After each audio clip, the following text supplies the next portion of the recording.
চট্টগ্রামের পটিয়া উপজেলার শোভনতন্ডী ইউনিয়নের রশিদাবাদ এলাকায় ৫৩ বছর বয়সী প্রতিবন্ধী মোহাম্মদ লোকমান তার পৈতৃক সম্পত্তি দখল ও হয়রানির অভিযোগে ৪ জনের নাম উল্লেখ করে পটিয়া থানায় একটি সাধারণ ডায়েরি দায়ের করেছেন।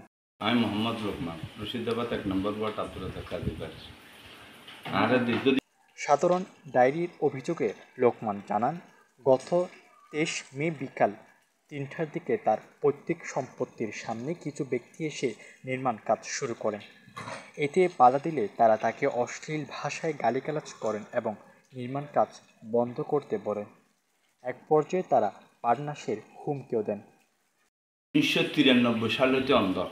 এই অন্ধ অবস্থায় আর বিভিন্ন সময় শুধু হয়রানি করি, আর কিছু নয়। আইন অদেহি নির্দেশক কিছু নদেহি আর হতক্ষণ হয়তো ডাহাই, হতক্ষণ হয়তো হাইজাকার, হতন হয়তো বমি দস্যু, এইভাবে হই হই আর এগাদা হয়রানি করি দেয়, এগাদা হয়রানি করে। তারপর নজরুল ইসলাম ও তারপর রাকিব শাহ তারা ২০০৭ সালেতে বিভিন্ন রকমের মামলা দিয়ে একা জমির বিষয় নিয়ে আর হয়রানি করে।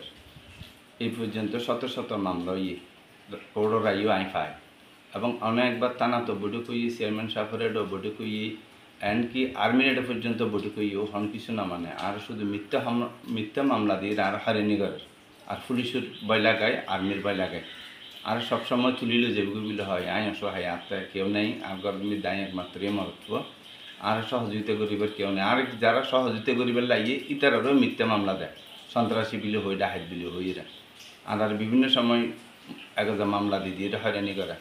আর এখানের তো ওনারা হাসা কেন পরিত্রাণ আশা করি দেশের জনগণ বা প্রশাসন আর কেন করি ন্যায়সঙ্গত সাহায্য করিবেন, দলিল পাল্লা চাই যেন সঠিক বিচার জানে।